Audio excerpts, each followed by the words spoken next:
Hello students. आज हम the never never nest के क्वेश्चन आंसर को देखेंगे। तो सबसे पहले हम देखते हैं इनके ऑब्जेक्टिव टाइप के प्रश्नों को। पहला प्रश्न है, Y didn't Jack and Jill पे rent for their house? They didn't पे द रेंट बिकॉज जैक और जिल घर के लिए किराया क्यों नहीं देते थे? इसका आंसर है C, they had bought the house on instalments, क्योंकि वे घर को किस्त में खरीदे थे। इसका दूसरा प्रश्न है, how much did aunt Jane give Jack and Jill as their wedding present? Aunt Jane ने जैक और जिल के शादी के उपहार में कितने दिए? तो इसका आंसर है बी, 200 पाउंड्स, 200 पाउंड्स। तीसरा प्रश्न देखते हैं, how much did Jack and Jill pay to get a car? Jack और जिल कार के लिए कितने देते थे? इसका आंसर है ए, 5 पाउंड्स। चौथा प्रश्न, why did aunt Jane refuse to lie down on the bed? She didn't lie down on the bed because aunt Jane bed पर लेटने से क्यों इनकार की? इसका आंसर है B, the bed did not belong to Jack and Jill, क्योंकि bed Jack और जिल का नहीं था। अगला प्रश्न देखते हैं अब, why did aunt Jane gift a cheque of 10 pounds to Jack and Jill because aunt Jane ने जैक और जिल को 10 पाउंड का चेक उपहार में क्यों दिए? इसका आंसर है C, aunt Jane thought that Jack and Jill could make full payments for at least one of their bills, क्योंकि आंट जैन सोचती थी कि जैक और जिल अपने कम से कम एक वस्तु के बिल को पूर्ण रूप से पेमेंट कर सके। छठवां प्रश्न है, what did Jack intended to do with the 10 pounds cheque? Jack का उस 10 पाउंड के चेक से क्या करने का इरादा था? इसका आंसर है C, he wanted to pay off the instalments for the car. वह कार के किस्त को देना चाहते थे। सातवां प्रश्न है, how many persons were present in the house when aunt Jane visited Jack and Jill? Aunt Jane जब जैक और जिल से मिलने आए तो उनके घर में कितने लोग उपस्थित थे? इसका आंसर है ए, 4। अब हम आगे क्वेश्चन आंसर को देखते हैं।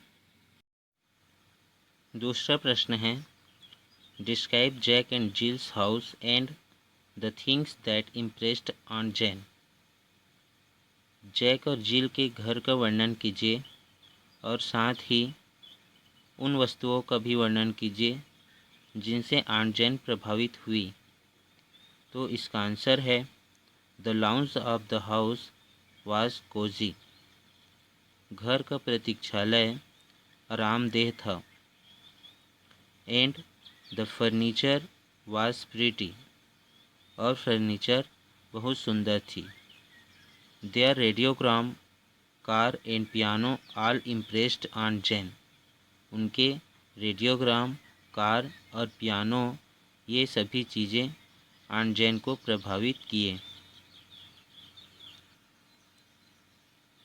तीसरा प्रश्न है, why was aunt Jane worried about her gift cheque? Aunt Jane अपने उपहार के रूप में दिए गए चेक को लेकर क्यों चिंतित थी? तो इसका आंसर है, aunt Jane was worried about her check because she was thinking if she hadn't been put 2,000 pound by mistake on it. Aunt Jane अपने दिए गए चेक को लेकर चिंतित थी क्योंकि वह सोच रही थी कि उन्होंने उस पर गलती से 2000 पाउंड्स तो नहीं लिख दिए थे।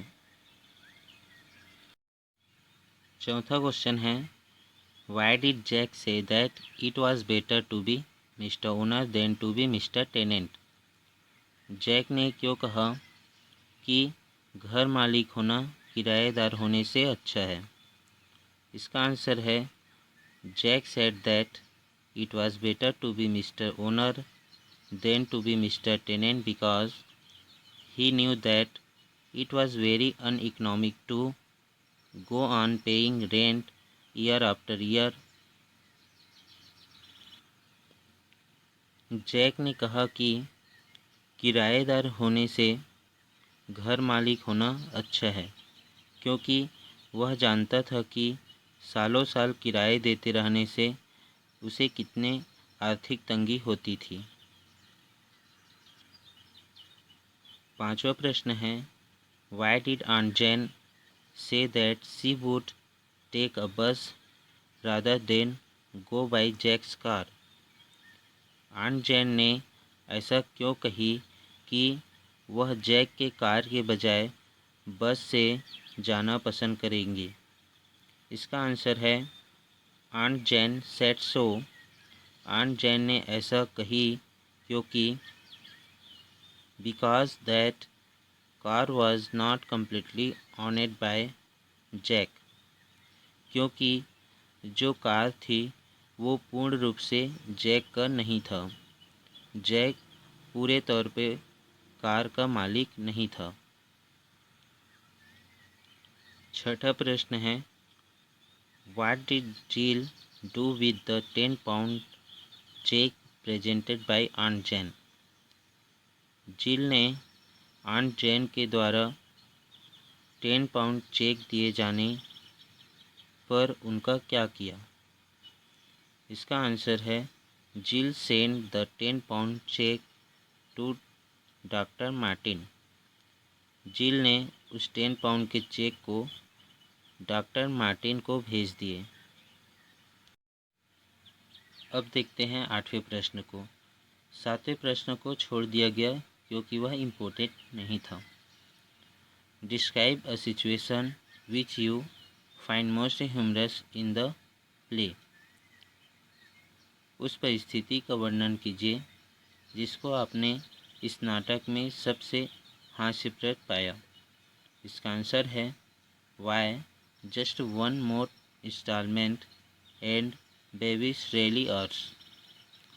क्यों बस एक और किस्त, फिर बच्चा हमारा अपना होगा, सचमुच हमारा होगा। आखिरी प्रश्न है, what do you understand by the title the never never nest? Can you suggest a new title? कभी नहीं घोंसला कभी नहीं, इस शीर्षक से आप क्या समझते हैं? क्या आप कोई नई शीर्षक बता सकते हैं? इसका आंसर है, the title the never never nest here means the person who lives in a home and he pays the installment monthly to own it. He doesn't own his home easily. The new title should be Own a Home. शीर्षक कभी नहीं घोंसला कभी नहीं का तात्पर्य है यहाँ एक इंसान जो एक घर में रहता है और जो इनके मालिक बनने के लिए मासिक किस्त जमा करता है, जो उनके लिए आसान नहीं है। तो इसका नया शीर्षक होना चाहिए अपना एक घर।